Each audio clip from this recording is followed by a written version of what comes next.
ಕುಡ್ಲ ಪ್ರವಾಸದಿತ್ತಿನ ರಾಜ್ಯಪಾಲರು ಥಾವರ್ ಚಂದ್ ಗೆಹ್ಲೋಟ್ ಬುಧವಾರ ಇತಿಹಾಸ ಪ್ರಸಿದ್ಧ ಸೋಮೇಶ್ವರ ಶ್ರೀ ಸೋಮನಾಥೇಶ್ವರ ದೇವಸ್ಥಾನಕ್ಕೆ ಭೇಟಿ ಕೊರಿಯರು.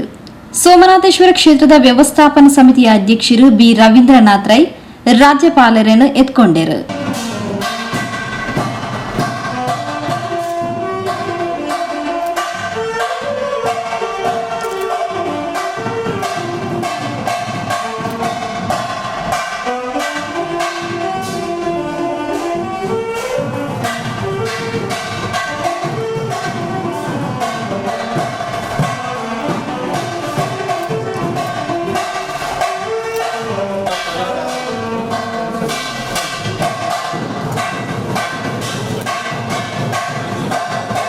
ಸೋಮನಾಥಗ ರಾಜ್ಯಪಾಲರು ವಿಶೇಷ ಪೂಜೆ ಸಂದಾಯರು.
ಈ ಹೊರತು ಸೋಮೇಶ್ವರ ದೇವಸ್ಥಾನದ ವಾರ್ಷಿಕ ಜಾತ್ರಾ ಮಹೋತ್ಸವದ ಆಮಂತ್ರಣ ಪತ್ರಿಕೆಯನ್ನು ಬಿಡುಗಡೆ ಮಾಡಿದರು. ದಕ್ಷಿಣ ಕನ್ನಡ ಜಿಲ್ಲಾಧಿಕಾರಿ ರವಿಕುಮಾರ್ ಎಂಆರ್, ಕುಡ್ಲ ಪೊಲೀಸ್ ಆಯುಕ್ತರು ಕುಲದೀಪ್ ಕುಮಾರ್ ಜೈನ್, ದೇವಸ್ಥಾನ ಕಾರ್ಯನಿರ್ವಹಣಾಧಿಕಾರಿ ಶ್ವೇತಾ ಪಳ್ಳಿ, ವ್ಯವಸ್ಥಾಪನಾ ಸಮಿತಿ ಸದಸ್ಯರು ಭಗವತೀಶ್ ಅಡ್ಕ, ವಸಂತ್ ಉಳ್ಳಾಲ್, ಯು ಸದಾನಂದ ಬಂಗೇರ, ಪವಿತ್ರ ಕುಮಾರ್ ಗಟ್ಟಿ, ಹರಿನಾಕ್ಷಿ ಕೊಲ್ಯ, ಮಾಧವಿ ಉಳ್ಳಾಲ್, ಪ್ರಧಾನ ಅರ್ಚಕರು ಸೂರ್ಯನಾರಾಯಣ ಹೊಳ್ಳ, ಇಂಚಿತಿ ಪ್ರಮುಖರು ಈ ಪೊರ್ತೋಟುಗೆ ಇದ್ದರು.